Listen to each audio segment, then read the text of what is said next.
Om.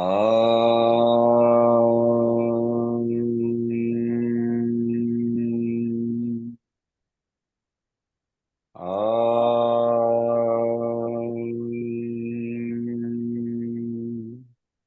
Shri Gurubhyo Namaha.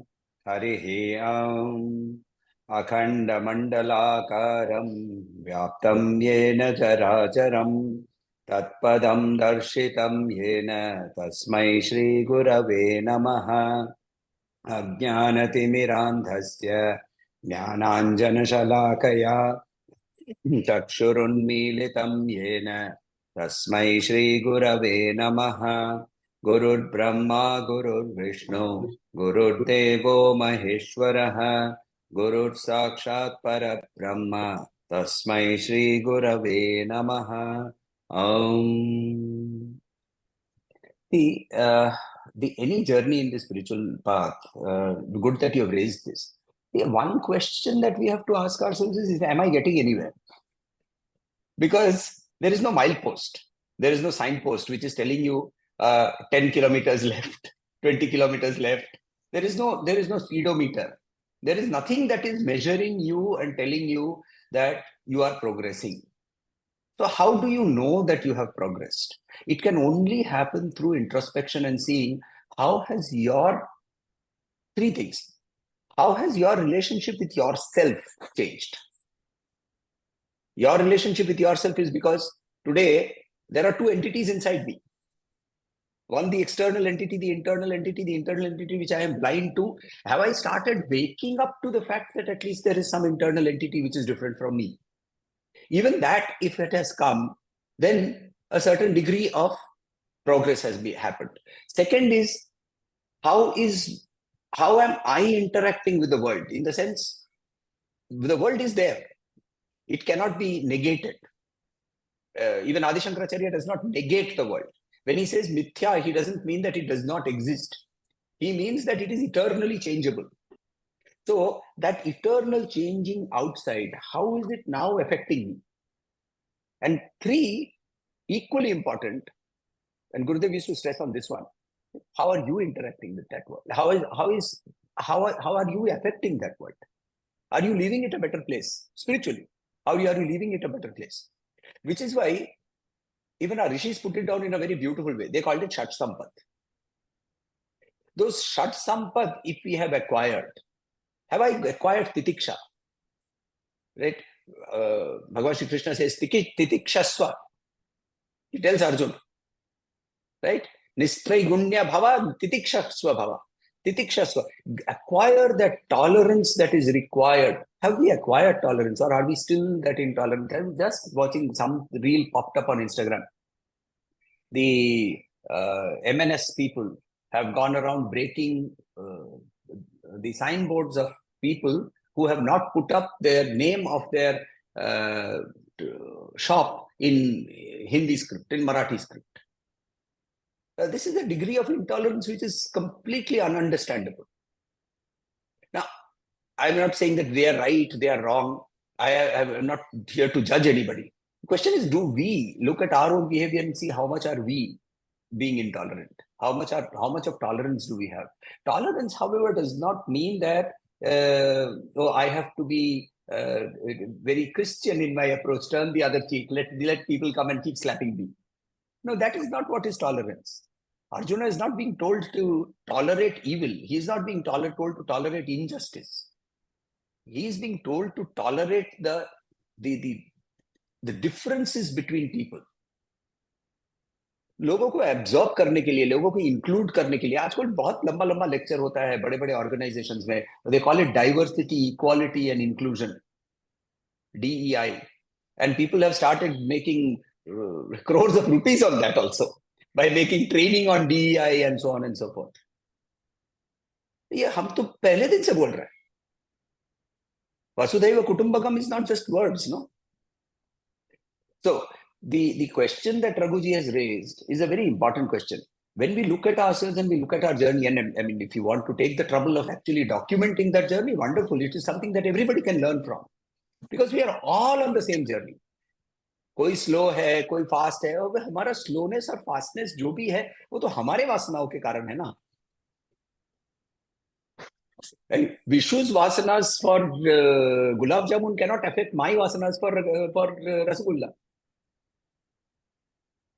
अब he is also in Bombay, I am also in Bombay, दोनों रसगुल्ला भी नहीं अच्छा मिलता है, अच्छा गुलाब जामुन भी अच्छा नहीं मिलता है, चलो दोनों जन को भुगतना पड़ेगा ना, अपना अपने वासनाओं को लेके बैठे रहो. Our vasanas is what is pulling us down. So you have to realize that you cannot compare. ये जर्नी में कभी कंपैरिजन नहीं होता है, इस जर्नी में कभी कंपटीशन नहीं होता है, इस जर्नी में सिर्फ सपोर्ट होता है, सिर्फ सपोर्ट होता है, only support. And that is why these satsangs are important. That is why in these satsangs, when you raise questions, when you raise doubts, when you raise your introspection. So coming back to this particular text that we are talking about, it's a wonderful text, and it is not a text for reading and chanting. It's a text for manan. Every shloka is a direction towards introspection. We were, I think, last that we did, Vishu, can you remind me? I think we were at 26 or 27, right?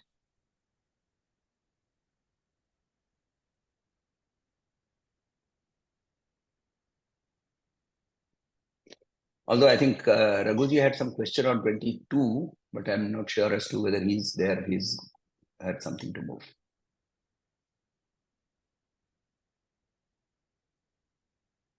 So, Vishu, 26. Okay, you had a question on 22, you said. Yes. So, actually, on 22, he says about the light of illumination from the consciousness. And he mentions that it's different from the light of the external flame or that. And I was looking at the explanation given by Gurudev in the and it struck me a bit that if I go back to what Adi Shankara says, I feel that he just wants to point out that he's using the term light as a metaphor. Of course. And there are differences in the way consciousness works and the way light works to make us perceive things. Okay. So I was reading through the explanation by Gurudev, and I felt, but why you first take the metaphor, you use light as a metaphor, and then you start. Of course, there's going to be differences because light is not consciousness. And to me, the statement made by Adi Shankaracharya is very obvious. It's very clear. And I don't think he dwells too much on that either. He just wants to make the point for people to realize that he is using light only as a metaphor. So you have to realize, of course. Yeah. So, of course, light is a metaphor. Anything that we use to describe the Atman is a metaphor. Because it is anirvachaniya. Completely indescribable. जिस चीज को describe नहीं किया जा सकता है, जिसको mind नहीं परसीव कर सकता है, forget the eyes, even the mind cannot perceive, the manasti, buddhi cannot perceive, how can I even describe it? So all I can do is I can keep approaching it. So even in Brahma Sutra, what did he say? He took us to the subtlest of the Panchatattvas. He took us to the subtlest of the Panchatattvas, and in that subtlest of the Panchatattvas, Akasha, he explained, the Akasha appears to be blue, the Akasha appears to be clouded, the Akasha appears to be dull, or it appears to be dark. All of these are all appearances. You'll have to excuse me for 1 second. There is something that has...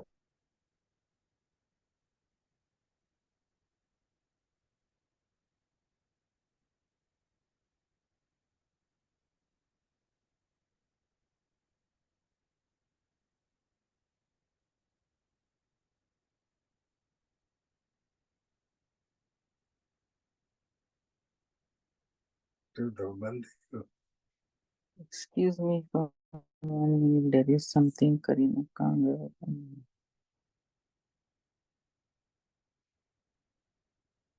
एक minute उसमें जरा सुसु कर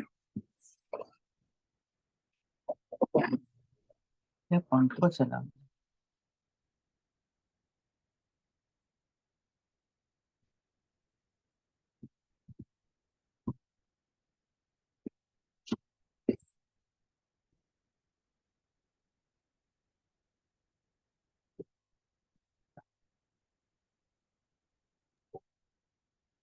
I am very sorry. I will also get interrupted once more. There is, we had given the car for servicing and it's apparently just going to come back. So I'll have to do something at the gate to get it inside. So sorry for that. So coming back to this metaphor thing that we are talking about, see, the easiest example that he uses, and I always use this, when you wake up after a beautiful sleep, just ask yourself in that morning, who slept? And how do you know that you slept? Because if your intellect wasn't functioning, if your mind wasn't functioning, if your body wasn't functioning, and they were all functioning at a very subconscious level. I am sorry, this has to be taken.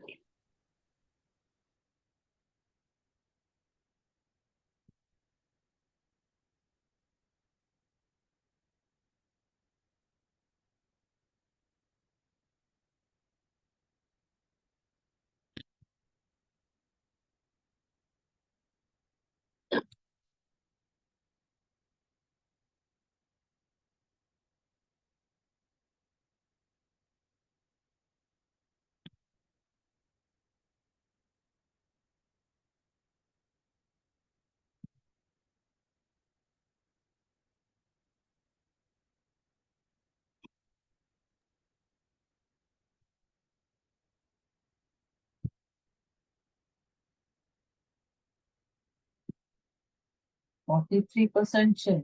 ચાલશે ને? કાઢી લઉં છું પછી મૂકીશ. પાછો એક ગયો છે એની ગાડી સર્વિસિંગમાં આપવા આવ્યો છે કહેશે કે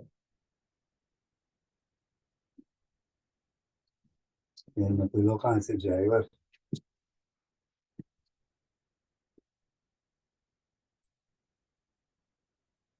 મિનિટ આવે એટલે પછી કાઢું છું.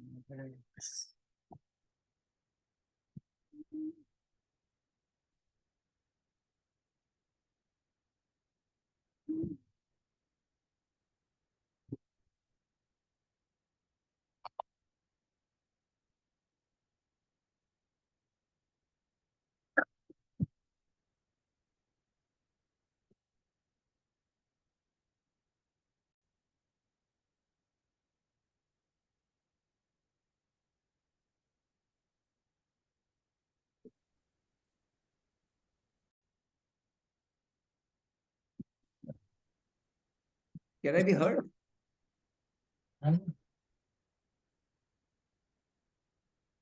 हेलो, सुनाई दे रहा है क्या? Yes, yes. Okay. Yes, audible.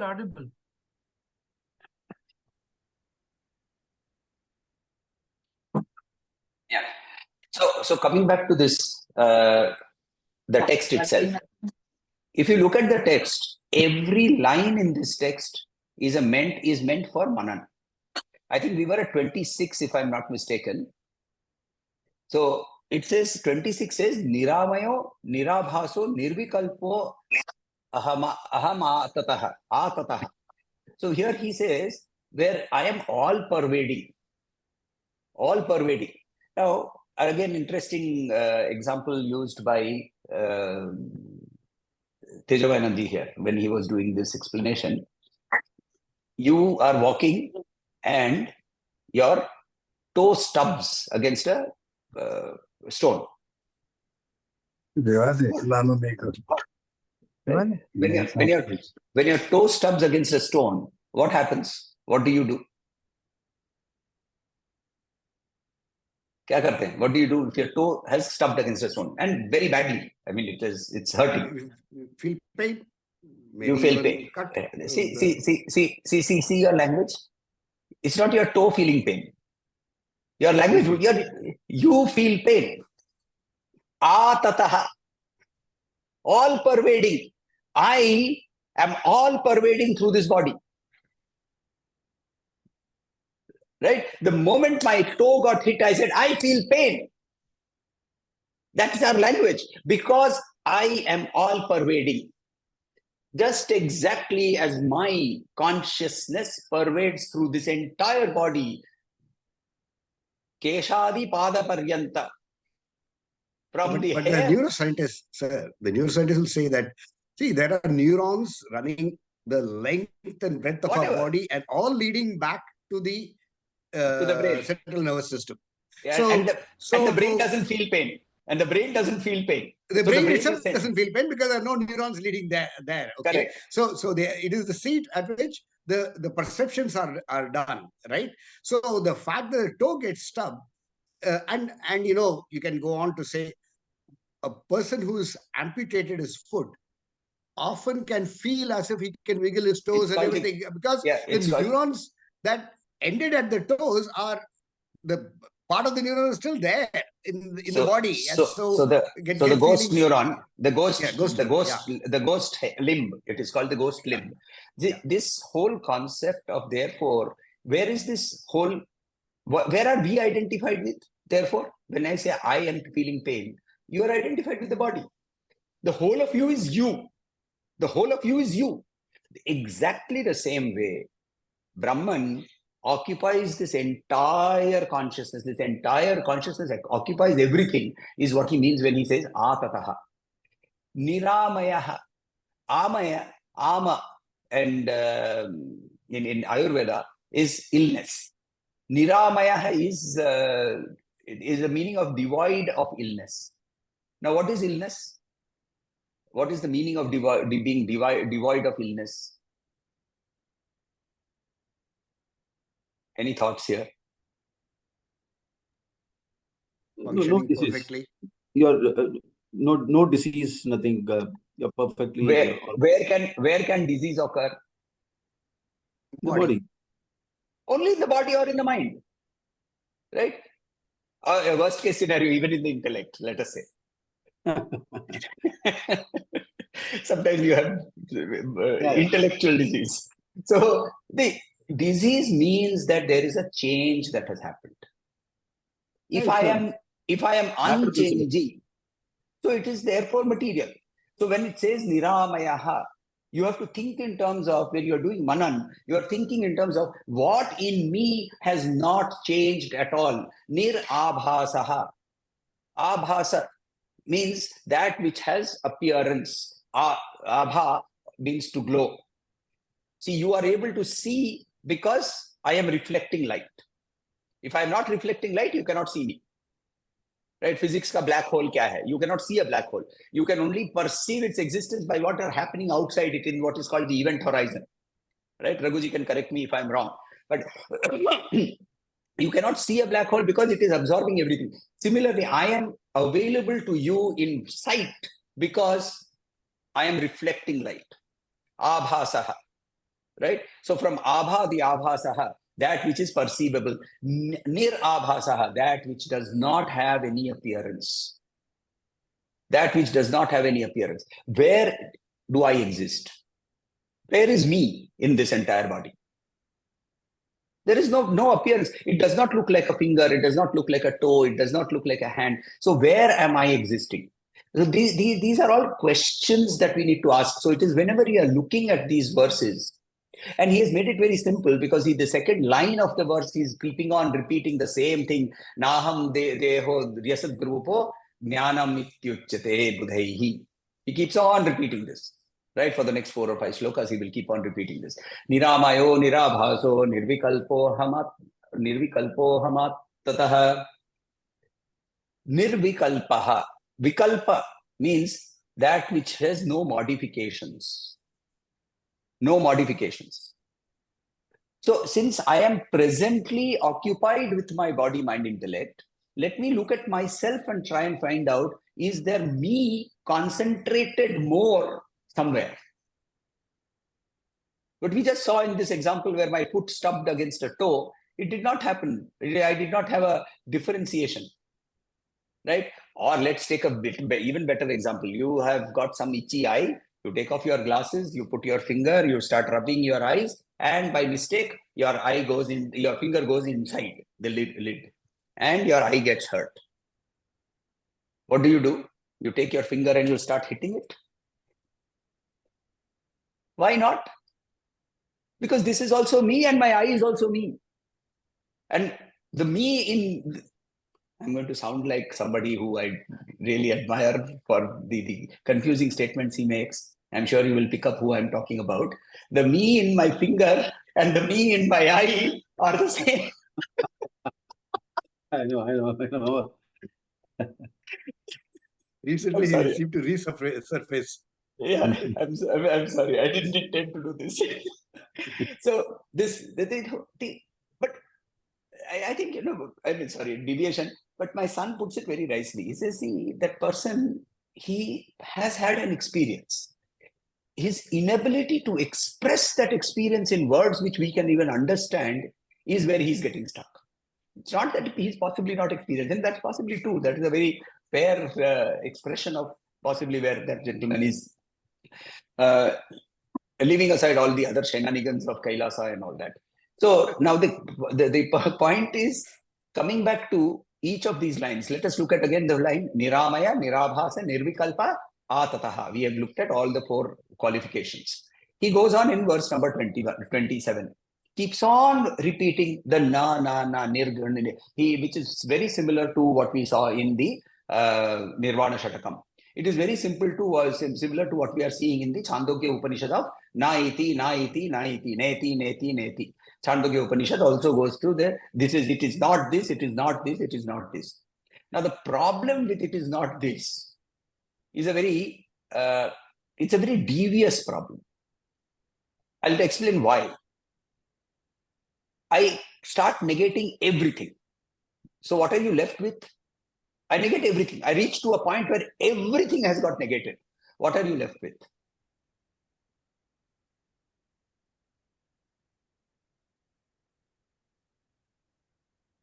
Hello, silence. The only thing that cannot be negated. See, only But the I matter have- principle No, has been negated. There is an inner core principle which is still not negated.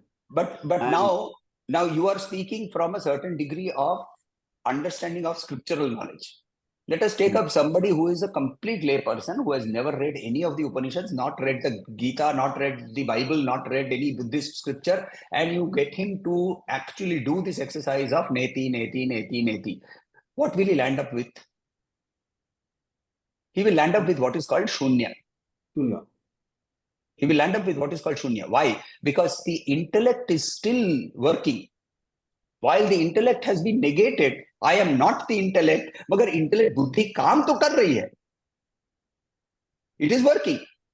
So it is going to therefore say, postulate a very interesting concept of shunya.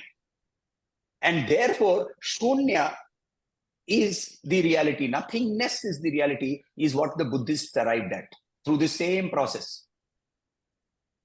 And that is why they are also called asatvada. Asatvada. This does not exist. This world does not exist. That is not Mayavada. Mayavada says that this world exists, but it is existing as a projection. It is fully existing. When we go and see a movie, the movie is existing, right? It is there. The movie is visible. I can see it. I can hear it. I can see the songs. I'm whistling when the hero comes in, right? All of that is happening. So all of that which is projecting is actually real. So hence that asatvad is a danger that we can suffer from, we can get into, we can get trapped into. Hence here he says, nirguno, nishkriyo, nityo. The word nitya changes it from the asatvad to something that exists. Nitya by definition means eternal. Now shunya by definition cannot be eternal. Shunya is a vacuum which gets filled up. So eternal, if something is eternal, it has to exist to be eternal. So here he uses the word nitya, nirguna, nishkriya, nitya, nitya mukta aham achyutaha. Achyutaha. Achyuta is a name for Vishnu. So what does it mean? Anybody, any idea?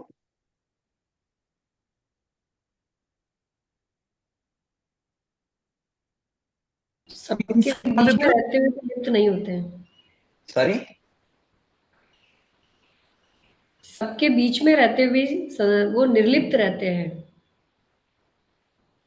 इसलिए Okay. Achyut कहा गया. Absolutely right. He who is not entangled, unentangled, is Achyuta. Right? When you do Achamanam, according to the Krishna Yajurveda, what do you start with? Achyutaya Namaha, Anantaya Namaha, Govindaya Namaha, Achyutaya Namaha. I am internally complete and yet not entangled with anything. I am eternal and endless. And my senses are in my control. Govindaha.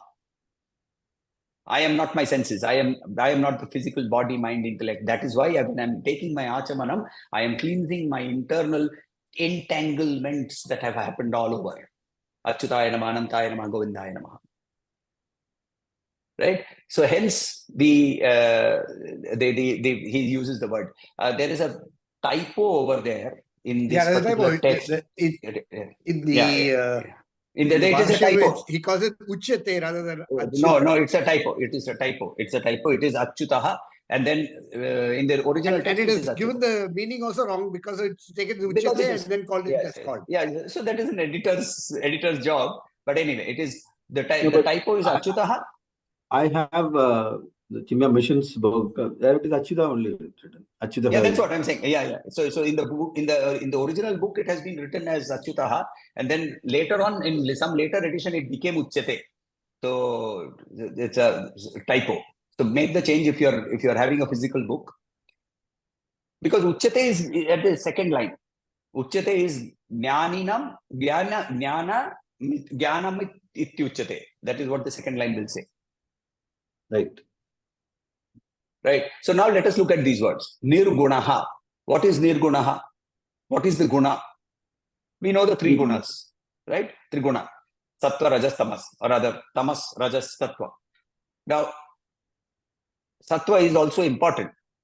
All the three gunas are important. Without the three gunas, this world cannot exist. Everything comes out of these three gunas.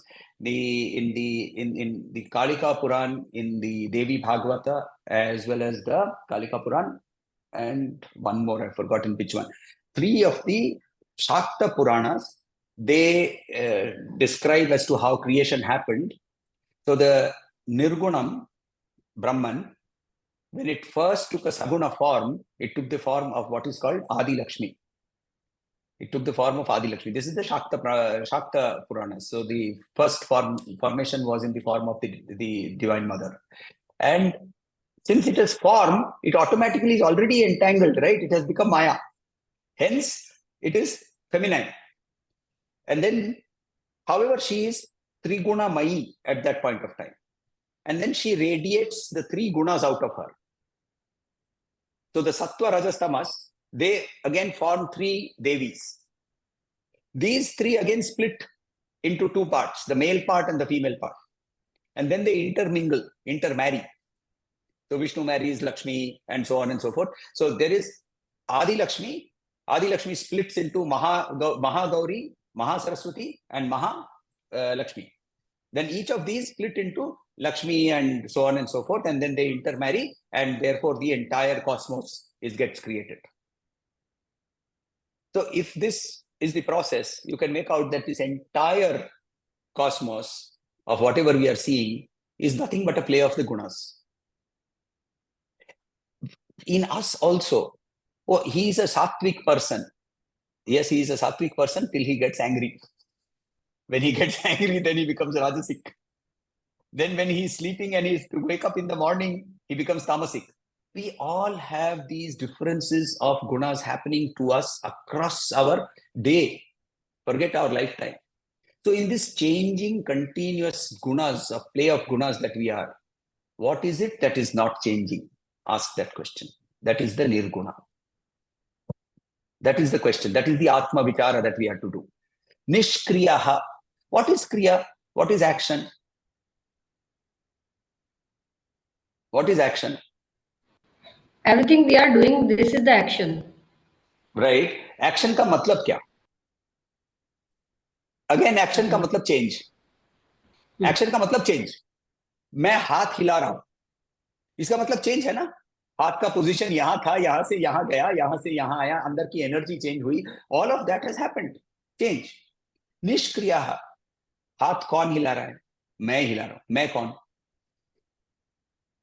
चेतना। तो again वही ना, तो वही वही आत्म विचार, जब तक मैं उसके तक नहीं पहुंच सकता हूं, जब तक मैं बैठकर, so when I am sitting in my seat of meditation and I have now started doing atma vichara, which means I have come to chapter 6 of Bhagavad Gita, I have learned how to sit, right? I have become nishkama, I have become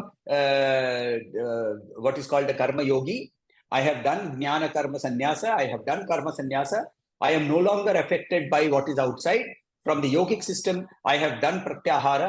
I am not affected by who rings the bell, who is coming, who is not coming. Coffee का बास आ रहा है, अच्छा अभी आज को coffee कैसी मिलेगी पता नहीं, आज को तो कॉफी बनाने वाला ही नहीं आया था, तो दूसरा कोई बना रहा है, कैसे बनाएगा पता नहीं, राइट? और उसको पता नहीं है कि मेरे मेरे कॉफी में चीनी नहीं देना है.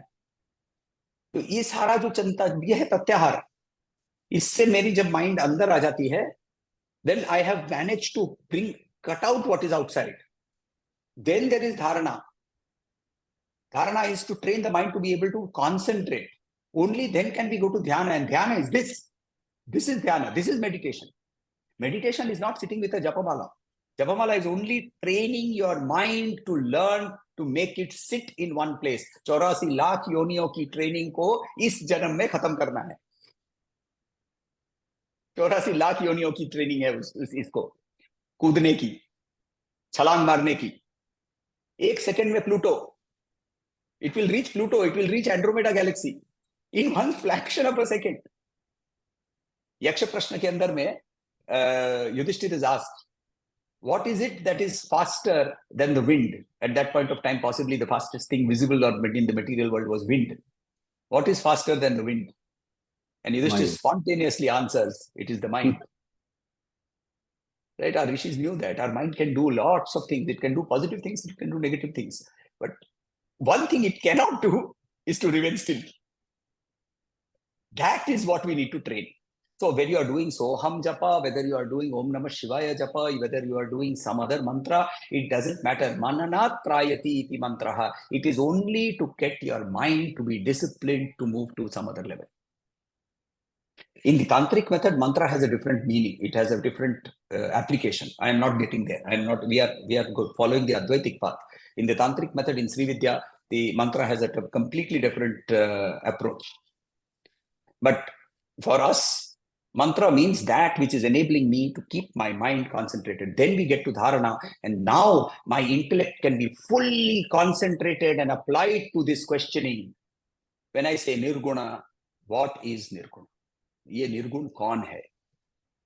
ये नित्य कौन है? Who is it that is nitya? Who is it that is nitya mukta? Not only is it nitya, it is also nitya mukta. Why is it nitya mukta? Why is it ever free? Because it is not limited by anything. Na? It is not limited by change. It is eternally existing. So for that matter, I think in the next shloka we will see that Nitya Mukta basically would mean that if we do not accept it, let us negate that. You know, in geometry, sometimes we used to do that theorem where if A is equal to B, let us first postulate that A is not equal to B, and then you prove that it cannot happen. So A has to be equal to B, right? Similarly, let us postulate for a minute that it is not Nitya Mukta. Then the question of what happens after death becomes completely an irrelevant question, isn't it? But that is a question that has haunted all of us for ages. Not only us, not this group of about 80, 90 people who are here on the group who are sharing some things, but I'm talking of this entire humanity has been bothered with this particular question, because it cannot be that you have evolved through so much to come here and say Ridam Kritva Gritam Pivet. Itni limitation mein kaise jiyenge? So that is the moment you say itni limitation, then you say, oh, so limitation nahi hona chahiye, Nitya Mukta. So using the principles of geometry, you say that if it cannot be bound, then it has to be liberated. Now then you ask, why is it limited? How is it limited? How is it unlimited? Vasamsi jirnani se sukhiti kijiye. Go back to Bhagavad Gita. Look at Vasamsi Jirnani. Look at the Brahma Sutra. And you start off by saying, Athato Brahma Jigyasa. After having come to a point where you have understood that the limitations of what I am suffering from are something which cannot be eternal. Because if they are eternal, तो फिर मैं वही शंकराचार्य का मेरा favorite verse पुनरपि जननम पुनरपि treadmill वाला मंत्र है. I call it the treadmill mantra. You are on a treadmill, you have to keep on running, going nowhere, and you keep saying punarapi jananam, punarapi maranam, punarapi janani, jatame chayanam, punarapi jananam. Treadmill hai. Why be on a treadmill? Get off. Run your marathon. Then he says Nitya Mukta, and then after that he says. But in other religions, especially Abrahamic religion, they don't believe in this eternity. So at the lower level, people don't understand the differences, so they feel that all the religions are same. But ours is very clearly, this is the base of our religion. I would say, at least all of us would say that this is the base of our religious belief. And how do we say that this is the? Of course, we all know that this has lived eternal itself. So it is the process. But how do we don't have to convince also anybody, but how do we, I'm not able to frame the question properly.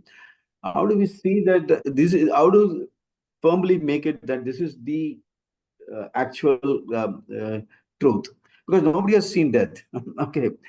Nobody has seen that. They are going by, I would say, this thing says it's not Aparoksha, it is Paroksha only. Okay. So Vishwanath, you are asking exactly the same question that my son asks. So Okay. How do you know that is real?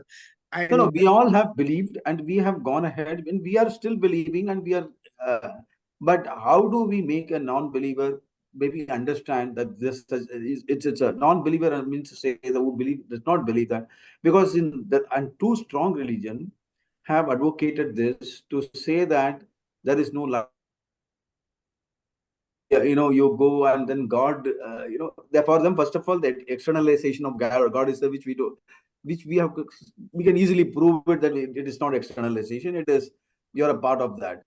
But having done that, how do we prove these aspects? There is a life after that. See, we have all this three type of sarira, there's a cause, and all those things are there. But all those does not explain the fact that there is a life after that.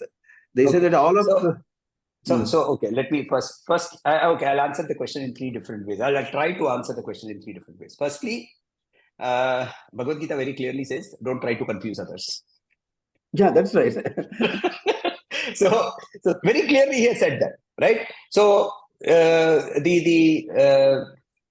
just do what you are supposed to do, and by being that, by living your values, you will be the leader, and people will follow you.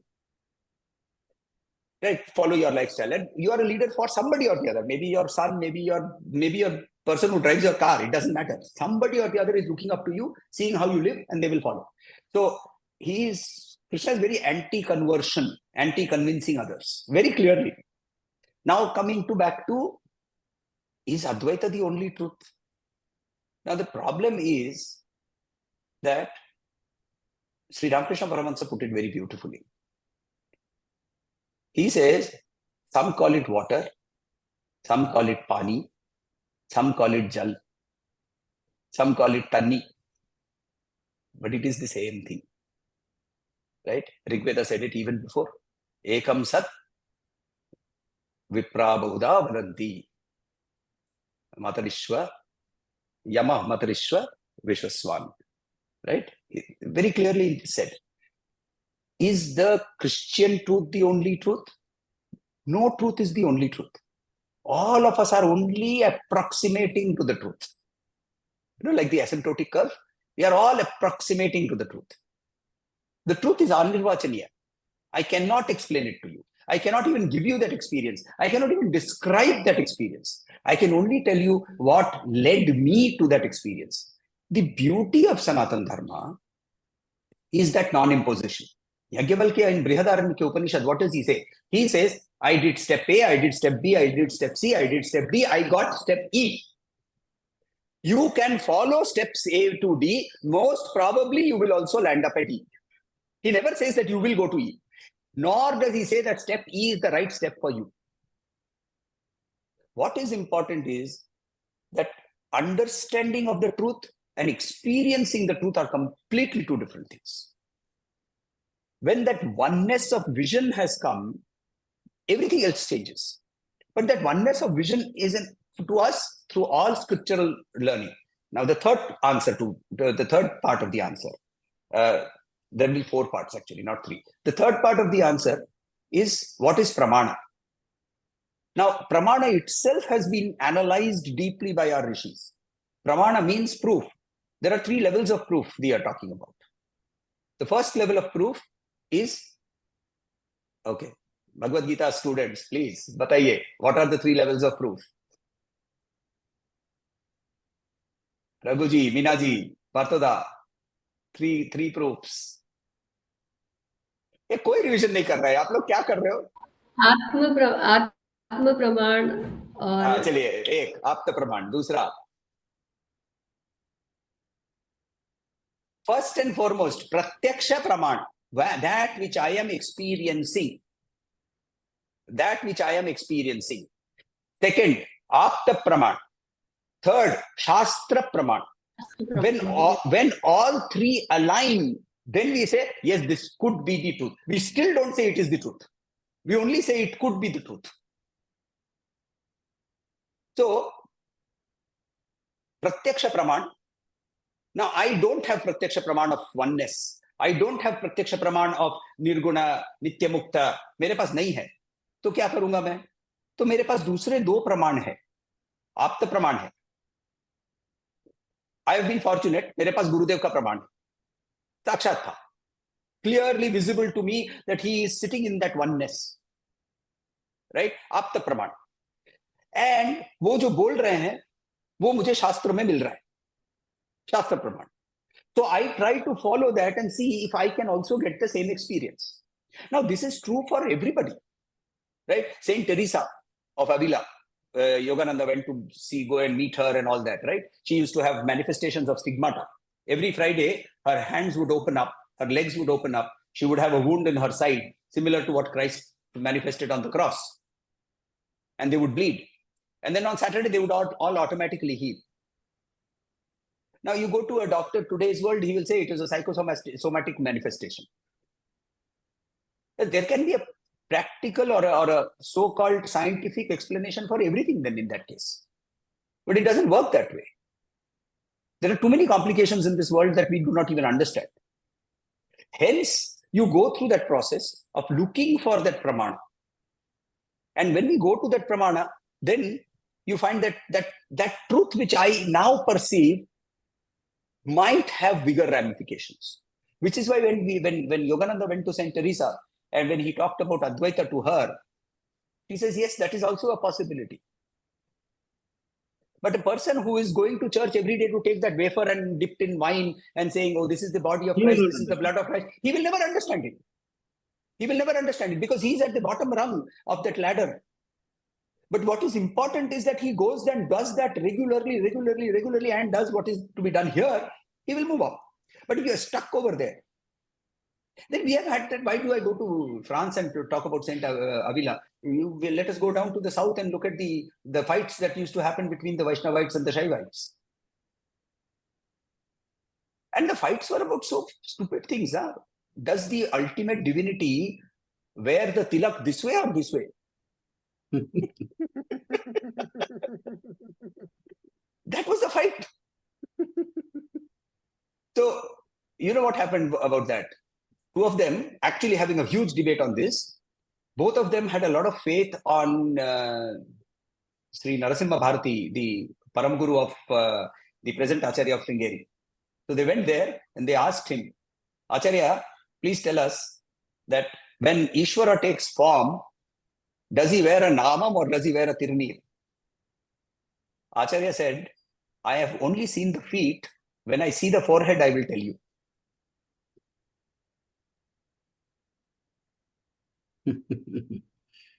Doesn't matter, does it?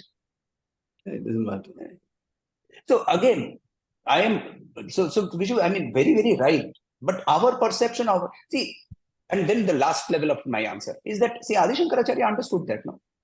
And hence he also gave you Mudakara, Tamodakam, and he also gave you Chidananda Rupa Shivoham Shivoham. He gave you both. He gave you both. Because each of us is tuned differently. You mentioned Setu Madhavan's text, Raghuji. He has written it purely from a Vaishnavite perspective. His entire translation is of Krishna as the body, the physical existence of Krishna. No. Actually, no. He actually specifically says no. I can forward you that thing. He says, in me, he says, this is not Krishna as the body, but Krishna as the Parabrahman. No, Krishna is the Parabrahman. Okay, whatever. I may have misinterpreted. But all the Vaishnavite traditional interpretations talk of Krishna's transcendental body. Yeah. Right? You can read Bhaktivedanta Swami's Prabhupada's book. Absolutely. Right? Absolutely, yes. Krishna's transcendental body, whatever, all of that.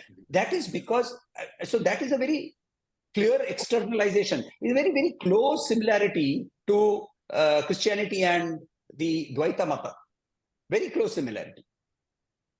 Very close similarity, except that in the Dvaita Mata, there is still that Catholicity of accepting other things also, which perhaps in the pure traditional Catholic religion, that might not happen.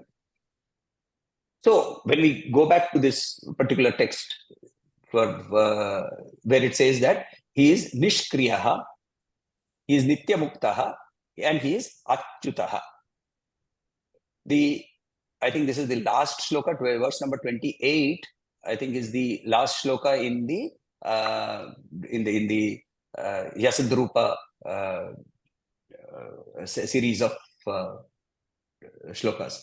So he says in that, he says, Nirmalo, Nirmalaha, Nishchalaha, Anantaha, Shuddha, Ajaraha, Amaraha.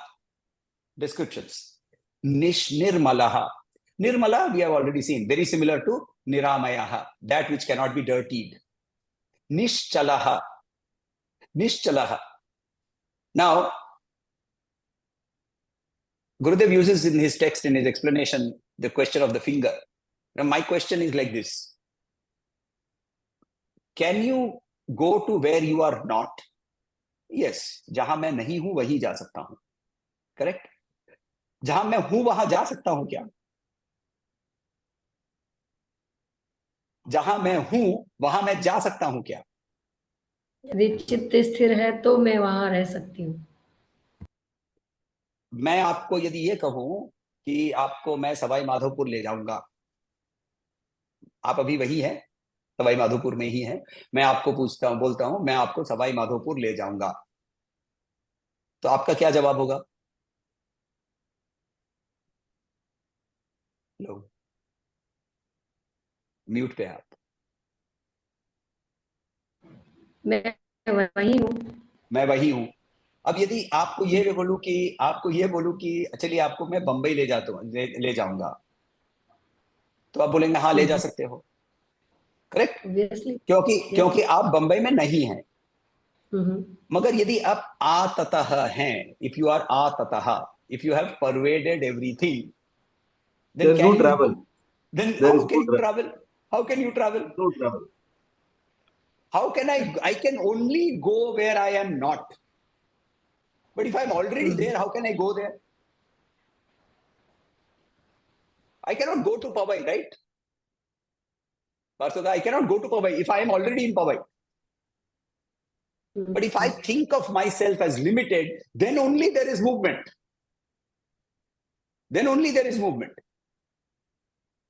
Hence, he says, so these are all words which are linked. When you are looking at each word, you find the link with the other words. You look at the word atataha. Because he is atataha, because he is all pervading, he cannot move. Right? So Akbar asked a question. Who is bigger? Allah or Akbar? Now all the courtiers were in problem.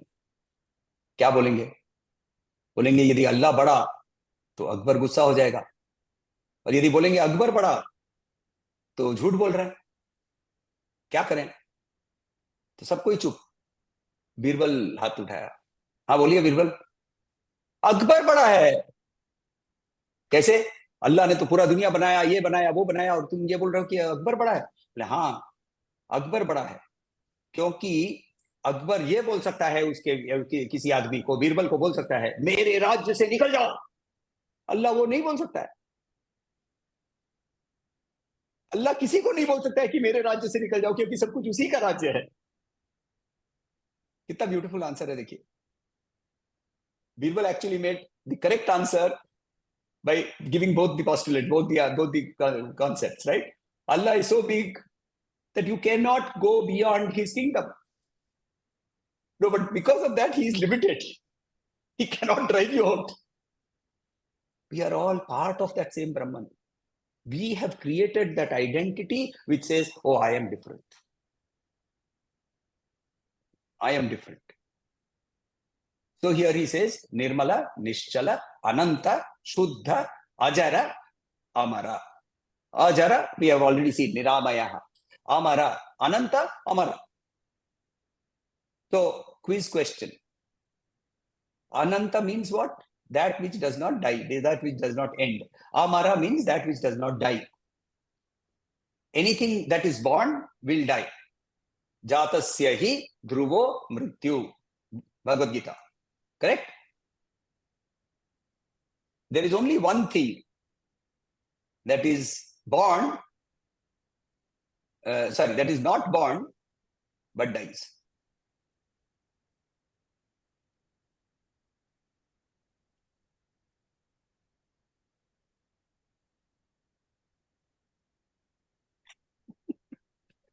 Tough question है ये. Easy नहीं है. There is only one thing that is not born, but it dies. Avidya. Going to say Avidya. avidya, but then Avidya is not gone. Avidya itself is not gone. We saw that in Brahma Sutra. It begins at creation. It begins at creation. Before creation, there is no avidya. We don't know. No, we don't know, no? No. We have no Before idea. creation, there is no avidya. Because it is itself the genesis of creation. No, there is no creation itself. No, see, the very fact that avidya is the creation. So that is what we learned in Brahma Sutra, if you remember. So there is no, that is the point. There is no creation. Entire Adhyasa So the whole idea of creation itself is avidya. That's unfortunately we take too much of stretching into the logic and avidya, and in Brahma Sutra we did this. I may have not asked this specific question, but we talked about this, where he says that avidya eternally existed. He used the term, right? We saw that. Eternally existed, but it can end. It can end. This is the only thing that ends, although it eternally existed. It existed at the point of time of creation, for using Raghu's explanation, or it exists eternally as a part of Brahman, but it ends when Vidya arises. But avidya itself is the Vesti level. That is at the individual person. That is at the individual level. Multiply it. No, it is Maya. Call it Maya. Maya. So Maya, you can say that it existed for a longer period, but avidya can be actually closed very easily. Not easily, it can be closed by an individual. I was going to ask you, please show me the easy path. I'm going to try and follow that. So yes, of course, at a Vyashti level, it is Maya. At Avidya. At a Samashti level, it is Maya. And for each individual, Avidya lekar janme. अविद्या लेकर मैं जन्मा. अविद्या अलग से मेरे पास 16th year को अविद्या पैदा हुआ नहीं. There is no point of time in which you can think of. We used exactly this example when we were doing Brahma Sutra. Exactly this example. There was no point in time where I can say that avidya came in at this point of time. It always was there. But I can point out a point of time somewhere, hopefully in the future, where I will say avidya ended. I now know who I am. Viveka Mukti. But as Vishu says, it is only ended for you. Yeah, so exit. It's an exit point for me, no? It's an exit gate. But remember one thing, that exit gate, when you go to a cinema hall, you exited from that gate. Everybody can exit. But if you choose to sit inside, you have chosen to sit inside, there's nothing can be done before you. Which is whatever Sri Krishna says, very, very large number of the population is doing that only. So I would like to actually address the question that Sri Vishu had raised. Actually, I'm facing the same issue. How do I convince my son that there is a supreme being beyond? Okay. After all, I have trained him in the ways of science. So I cannot now suddenly say, son, I've led you wrong. So now I just was looking and I wanted to write an essay on why religion. So in this, I was basically, I wanted to break it into three parts. There is a religion for the individual, where it is the spiritual progress he will make as he passes through that religion. But there is also a role for religion, community.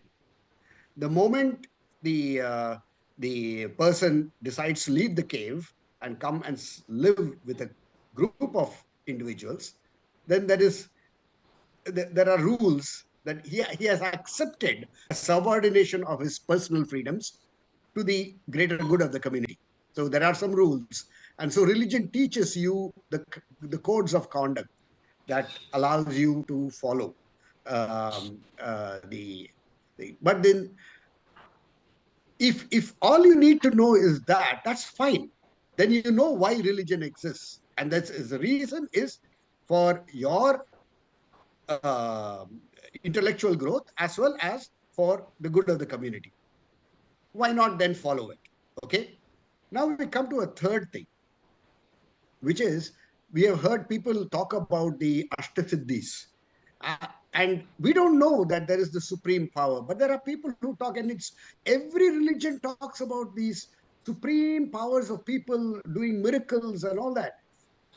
Let us say it is all hearsay, but what if there is no smoke without a fire? So what if there is some truth to it, and therefore when people start approaching, then what are they approaching? There must be something. Okay, I'm going to. Doesn't matter, even if you don't believe in that something, the other two reasons are good enough. So I'm going to interrupt here for a minute. Number one, I think next session, please bring up the question of these so-called miracles. They are not so-called, they are real-time miracles. I will explain, and I will try to explain what happens at a cosmic level to cause those miracles.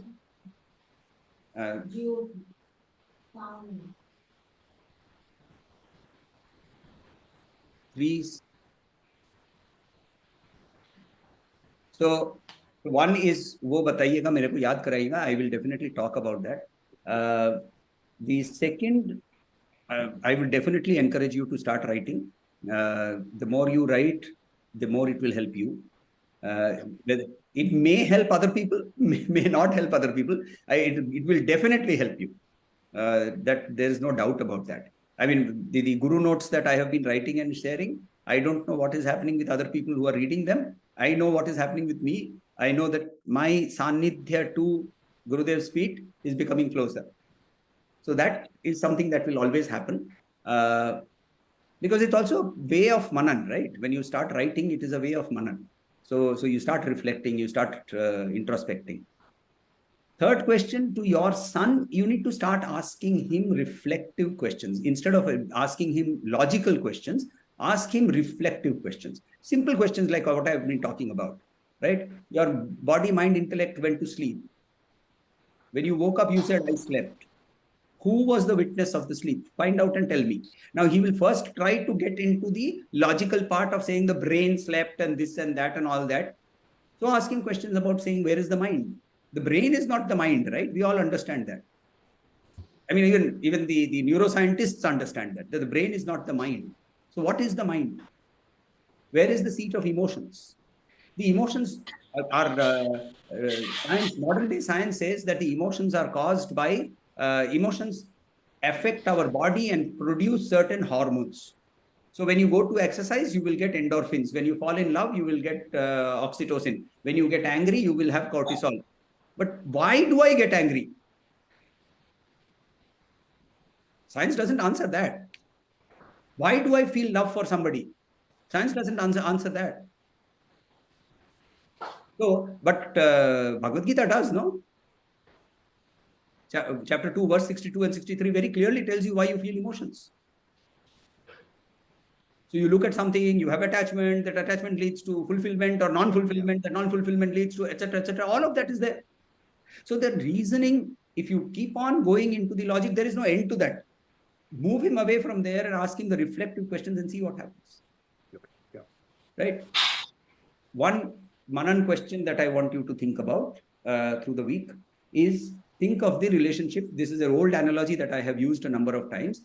Think of the relationship between the wave, the ocean, and water. What are the relationships? How do these relationships intermingle? How do they work with each other? That is something that I want you to think about. चलिए end करते हैं.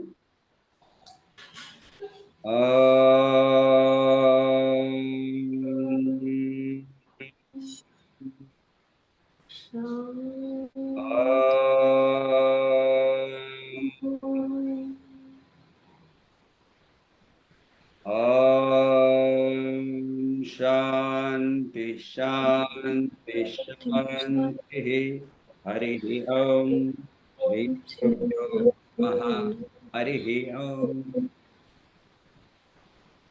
I will send the recording as soon as it is developed.